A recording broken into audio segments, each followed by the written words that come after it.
Всегда бегите и не отступайте от своей цели. Бегите за ней, догоняйте ее.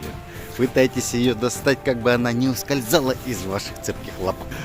И что бы вам ни говорили, как бы вас не осуждали, не останавливали, а возможно даже и презирали, не останавливайтесь.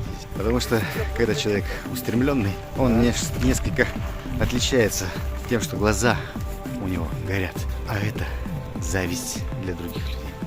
Поэтому радостный человек богаче богатого. Имейте это в виду и шагайте в припрыжку и без оглядки.